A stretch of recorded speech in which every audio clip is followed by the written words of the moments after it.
President Trump today said China has agreed not to send weapons to Iran. In a Truth Social post, he wrote the country is, quote, very happy that I am permanently opening the Strait of Hormuz. I am doing it for them also and the world. Just last week, President Trump threatened to impose 50% tariffs on any country that supplied Iran with weapons. He's set to meet with China's Xi Jinping next month. Phelim Kine joins me now. He's the China and Indo-Pacific Affairs correspondent at Politico. Thank you for being here. So recently, we saw U.S.-China relations soured over tariffs. Then the president took action in Venezuela and Iran, two oil providers for China.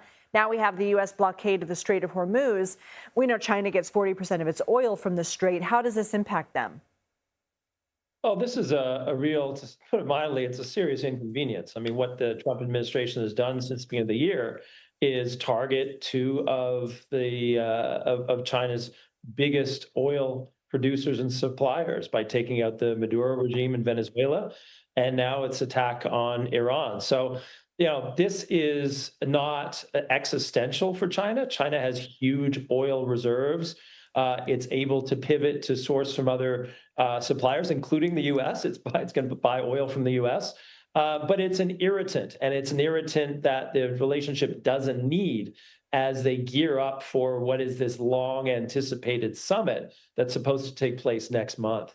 So as we mentioned, President Trump said Wednesday China has agreed not to send weapons to Iran amid reports that Beijing considered making a transfer. Do you see China getting involved to help Iran?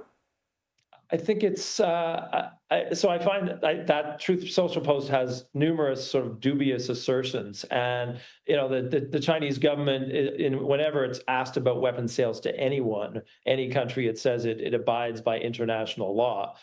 So it's unsure how that's going to land in Beijing, but I think this is something that Beijing is trying to figure out what the administration's strategy is in the strait. And it wants to have normal trade restored, like much of the rest of Asia, which is desperately trying to search for and get access to needed cargoes of oil and LNG. What else do you expect from Trump's meeting with Xi if it happens next month?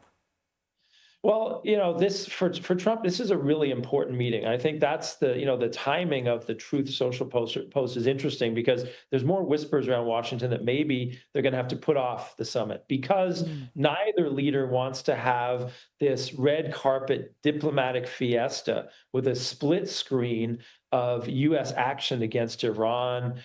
These are bad optics for both leaders. So I think Trump is coming in hard saying, we're going to have this. There's no problems with the weapons. The Chinese are all on board. And he wants to be able to come home from Beijing with orders for soybeans, for Boeing planes, and maybe multi-billion-dollar investment pledges for non-sensitive sectors here in the United States. So he can say, I won the tariff war with China. I'm victorious. And look what I'm coming home with. And he can't do that until the war is settled? Yeah. Phelim Kine, thank you.